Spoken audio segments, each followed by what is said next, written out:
Jet had to address the court. Good afternoon. Good afternoon. If you would tell us your name for the record. My name is Jennifer Pett, Jennifer.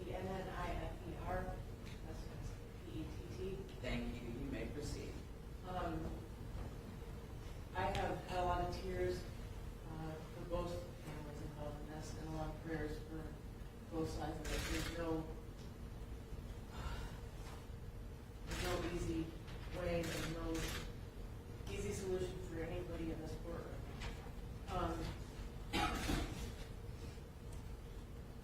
I got a phone call before I had even heard of Jamie from her dad asking about getting her in for treatment at the Charles Recovery Center.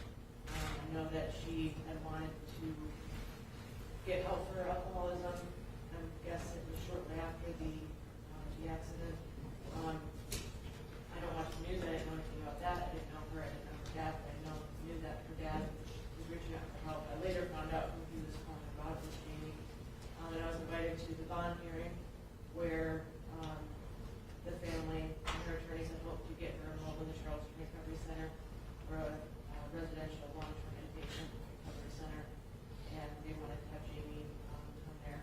It didn't work out with the decision of the court, but shortly after Jamie was released on her bond, she reached out to me, and I know that she reached out to several other women in AA and tried to get some sort of recovery going from where she was standing. She wasn't sure how that worked. It sounded like she had found a wonderful sponsor. She checked in with me several times since she's been on house arrest. She's been making good progress with her sponsor. Alcoholics, I'm a recovered alcoholic myself. My sober date is April 21 of 2019, and I've been on the side of the law where the courts, where I was facing time. And I know that from that side of it, God can use us wherever, whether it's this courtroom, whether it's jail, whether it's home. In Jamie's case, she has thoroughly embraced the steps. You're right, Your Honor, you can't go to AA and expect to stay sober. You have to thoroughly walk this path. You have to thoroughly invest yourself in this program and work these steps. Jamie has worked all the steps, and a huge part of this program is continuing to pass on this message to other alcoholics. And her story is powerful. Working in the recovery community, I've seen a lot of tragedy. It's a heartbreaking field to be in, but it's also very rewarding because I've had the benefit of seeing people like Jamie turn their lives around and carry this message to help countless other people that came in behind them. I went to an AA meeting once and they asked somebody who was sober several years, several decades, to stand up. He was dying of natural causes. He was still sober, and they had asked everybody who he had helped who he had sponsored to stand up. And a handful of men stood up. And then they told those men to keep standing, and the people that were sponsored by those men to stand up. And more people stood up. And then those people who they sponsored to stand up. And eventually, out of about 150 people in the room, everybody was standing except for a couple people who hadn't had a chance to embrace the steps of Alcoholics Anonymous. And the ripple effect of what Jamie's story is and how it can heal people and help others, she may deserve a punishment. But the people that she can help don't deserve to die. I believe that. Thank you. You're welcome. Yes, sir. Thank you, Your Honor. Last week, Jamie's brother, CJ, came around to address the court.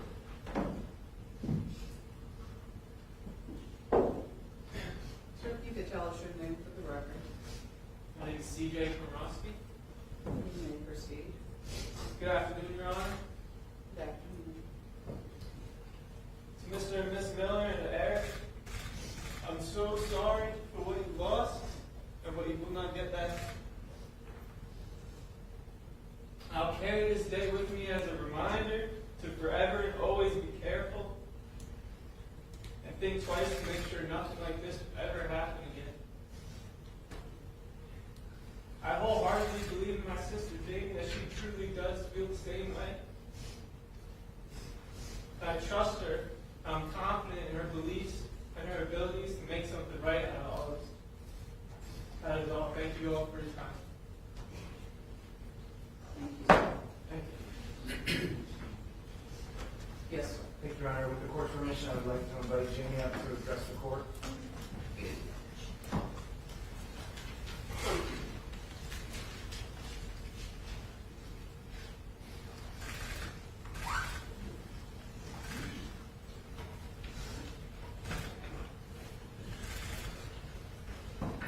Yes, ma'am, you may proceed when you're ready. Thank you, Your Honor. You're welcome. My name is Jamie Komarovsky, and on the night of April 28, 2023, I chose to drink and drive, which resulted in the death of Samantha Miller and the serious injuries of Eric Hutchinson and injuries to family members Benjamin and Brogan. This is the worst decision I have ever made in my life, and it has affected the lives of so many. First and foremost, I want to address all the victims of the accident I caused and say how truly and deeply sorry I am.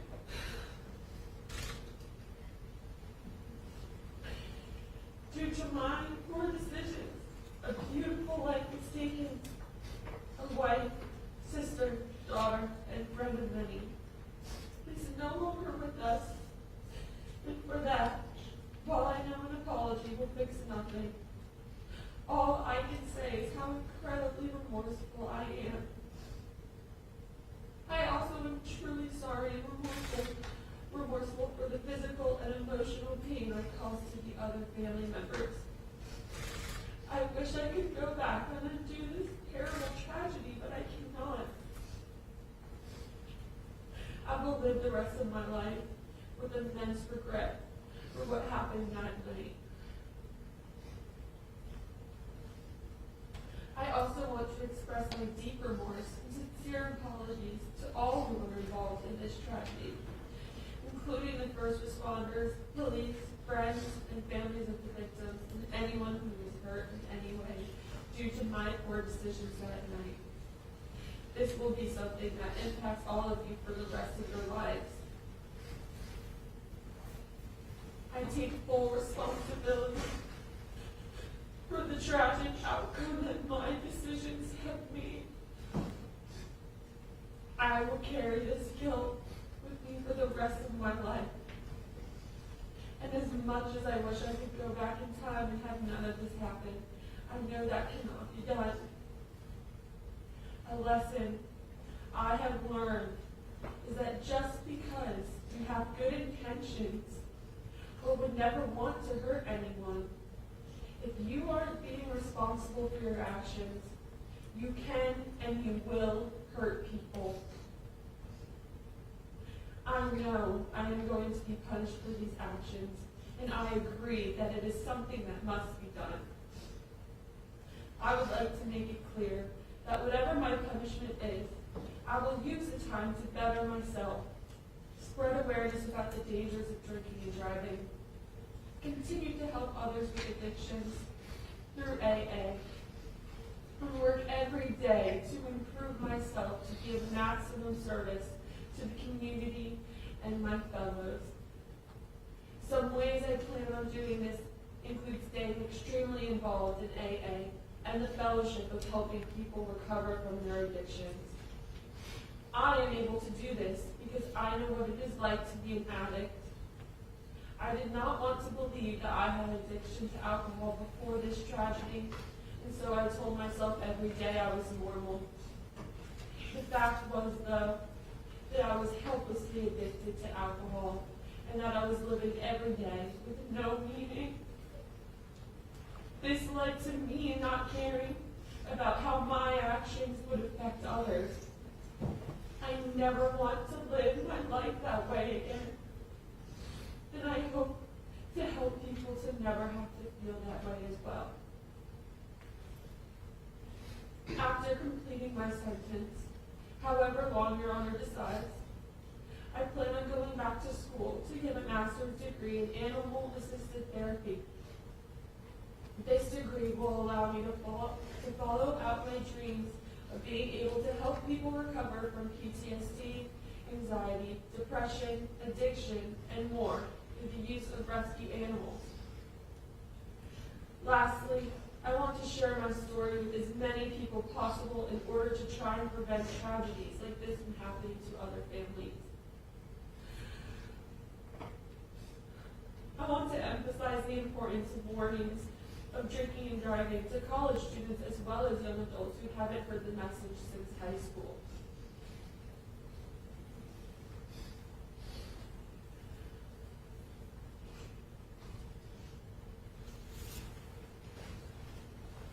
It is vital that the warnings of drinking and driving don't stop after the age of 18.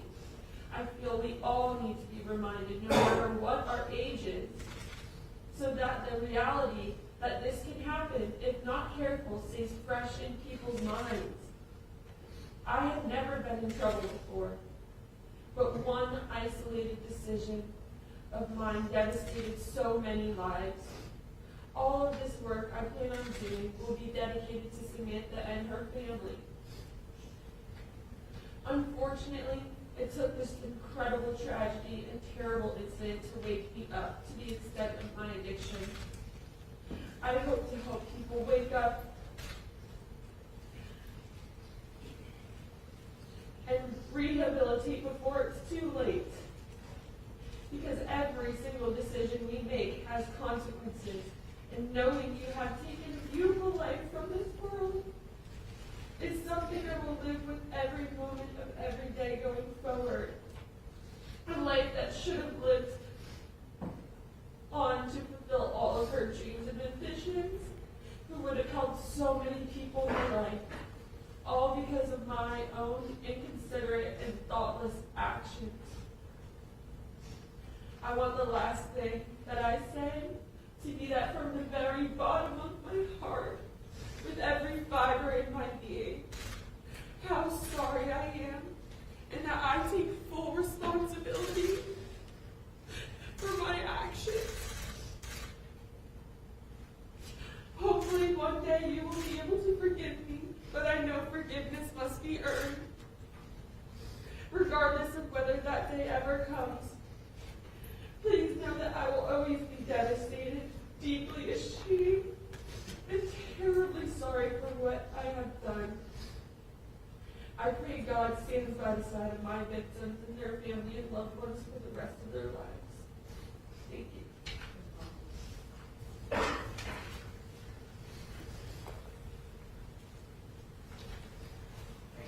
You're welcome. You're welcome. Anything from the state? I would like to hear from the state regarding the defense request for credit for home detention pursuant to 241340 for her house arrest. Thank you, Your Honor. Your Honor, please, the court. Yes, The state's opposed to that credit, I'll tell you why. Well, Your Honor, the state's position is that pretrial detention and incarcerations manifestly different than being at home, being able to What spend. does the statute say, though, and what does the legislature say about the statute? Why did they amend the statute? The statute leaves it in the court's discretion, understanding that it's the court's decision to make. I'm just conveying the position of the state that although it is in your discretion, it is, it may be granted according to statute, that the state sees that pretrial detention is different than house arrest.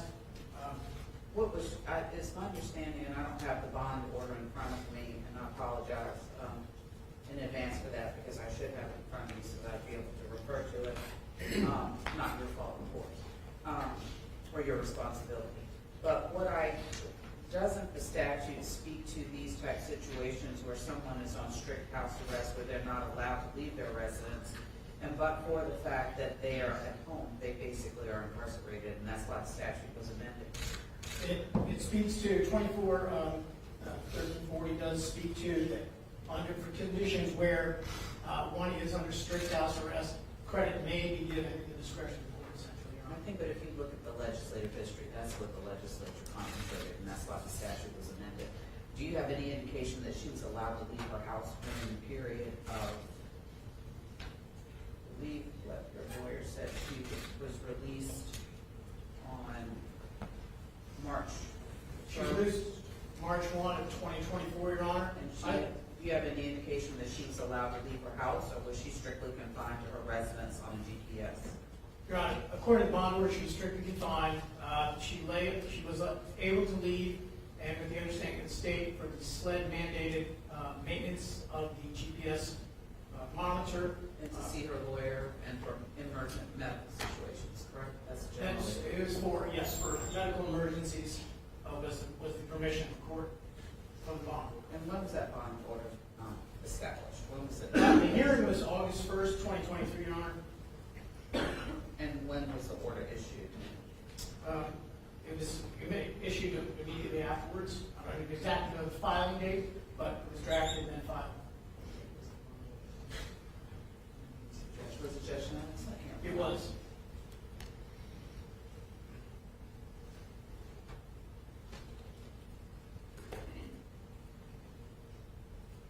So the order was issued August 1st of 2023, but she did not bond out until 3/1 of 2024, is that correct? That's correct, Your Honor. That was a condition of the bond. But what exactly were the conditions of the bond? Was it simply a house arrest, or was there more to it? Was there a surety put in place to give us? There was $150,000 surety. It was strict house arrest, but for medical emergencies. The defendant was to wear a scram monitor and be monitored by GPS bracelet, right?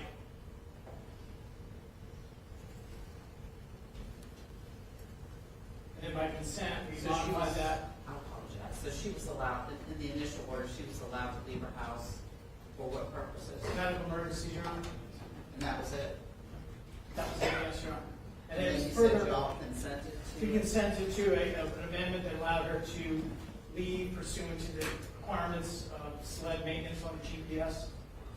So she had to go someplace in New Jersey to have them No. maintain the monitor, or how did that work? No, that was local, Your Honor. That was, her bond was posted by Bad Boys Bail Bonds. And So then, she never left South Carolina, is that what you're that's saying? correct. She had to maintain a residence in Charleston County. Okay, that just needs the clarity I need. So, that, she had to go to that, where'd she have to go for the maintenance on the monitor? To, I believe it's Somerville. That would have been the monitoring agency's office. She did that once a month. And prior to that, it was every 90 days to check the battery on the scram monitor. Okay, and I have that order in front, I have the modified order, I don't have the original order from Judge Jones. But I signed the original modified order on May 17th of 2024, and what you all agreed to was $150,000 surety, electronic monitoring and house arrest, permitted to leave residence for medical emergencies, or as directed by prior orders of the court, where scram monitor must reside in Charleston County and must surrender her passport. That's correct, Your Honor.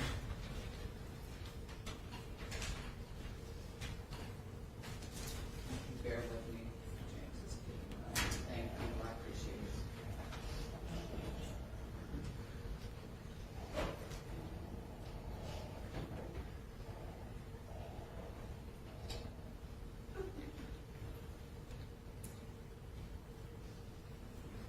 The original bond order was entered March 1st of, when I say original, I mean by circuit judge, March 1st of 2024. And that was by Judge Nettles, and what he indicated was, and that was, it was signed 2/29 of 2024, but it was issued March 1 of 2024. And the hearing was, you said, in August of 2023. Correct. And that order provided $150,000 surety.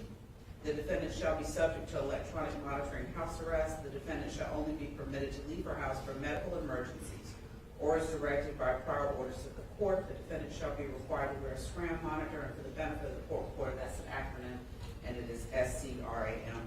The defendant must maintain a residence in Charleston County. The defendant is prohibited from driving and must surrender her passport. So it looks like the only difference was the allowing her to leave for medical emergencies. Was the only, no? So I'm trying to figure out what was amended by the second It's allowed her To to, allow the sled monitoring, I got you, I apologize. To go to coastal monitoring for her monthly sled mandated monitor inspection. that's correct. Okay. And so that was what, a couple hours every month? How long, do you have any idea how long that maintenance took? I do not. I did check with monitoring companies today, and they did not identify any violations. I'm present, in case you have any questions. Perfect, you can answer that question for Yes, me. ma'am. How often was the maintenance, if you could tell us your name for the record, Stacy Andrews, STACY. and you were with Bad Boys? No, ma'am, my company is Coastal Carolinas Monitoring LLC. And how often did this maintenance take place?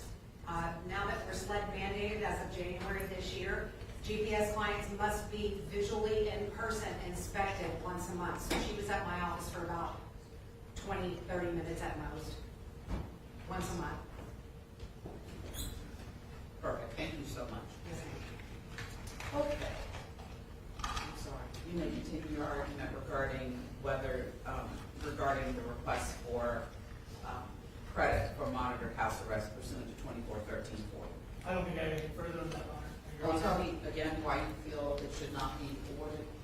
it's the state's position that although contemplated by the legislature, it is inherently manifestly different to be incarcerated within the jail system versus being at home. You're saying the house arrest system, when they modified the statute, that was their intention, that you only get credit when you're in jail? that the credit is at the discretion of the court, Your Honor. And the state's position is that that should not be granted. However, again, it's at the discretion of the court. Anything further from the state regarding any response to the defense argument on sentencing? Only as Your Honor pointed out, the only amendment to the bond, or the only amendment sought for the bond was to maintain the GPS monitor. There was no, although there were discussions that were referenced regarding substance abuse treatment, that would have been, and that was conveyed, that's a discussion, that's a determination of the court, that was never sought. Are you saying that she never sought permission to go to intensive inpatient or outpatient treatment? Not from the court, Your Honor, no. And that's not a question. Did she ever ask for y'all's permission to do that? And is her counsel correct in his representation to the court that y'all were not amenable to that request? It would have been via consent, we would not. All right. Anything further, Mr. Commissioner? No, Your Honor. We all have been sitting over 2 hours. I think it would be appropriate for us to take about a 5-minute break. I need to think for a couple minutes, after which we'll resume. It is now 3:49. Was 5 minutes, y'all know I don't count well. 354, Your Honor. We'll be back at 3:50.